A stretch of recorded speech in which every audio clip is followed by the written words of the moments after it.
সরিষার তেল খাও বাকি আসার বিষয়। ও আচ্ছা বাবা রে শুনো আমরা তো লেহাপড়া করছি না লেহাপড়া না করলে এতটুকু সচেতন তো আছে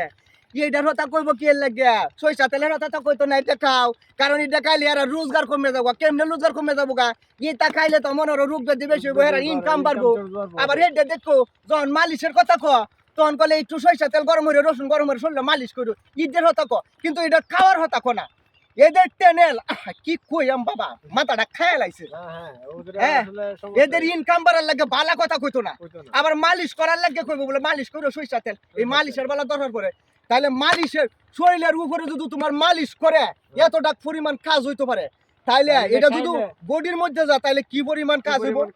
একবার চিন্তা হইরে দেখো হ্যাঁ শরীর অবশ্যই সুস্থ থাকবে এটা আসলে ওরা বলে না এটা তাদের ইনকামের জন্য। হ্যাঁ তাইলে আমি আজ থেকে সচেতন হইলাম আমি সচেতন হইলাম তুমি হইলা আরো যারা বাংলাদেশের জনগণ আছে আমি সকল তরি আমি কইতে চাই আপনারা এই 200 টাকা 220 টাকা লিটার সয়াবিন আর খায়েন না আমার বাংলাদেশের সরিষা তেল খান দেশে উৎপাদন বাড়ুক দেশ আয় উন্নত বাড়বো কর্মসংস্থান বাড়বো সব কিছু পারবো হ্যাঁ সব জায়গায় মিল পাইবে নিজের সবকে নাহলে সরিষা নিজে কিনে ভাঙ্গা আনতে পারবা কোনো সমস্যা নাই তাহলে তোমার বাজারও যাওয়ার দরকার নাই বাজার চলো এই জায়গা লাগবে না তোমার কাল যায় তোমার মেল ভাঙ্গা তেল 200 টাকা 220 টাকা লিটার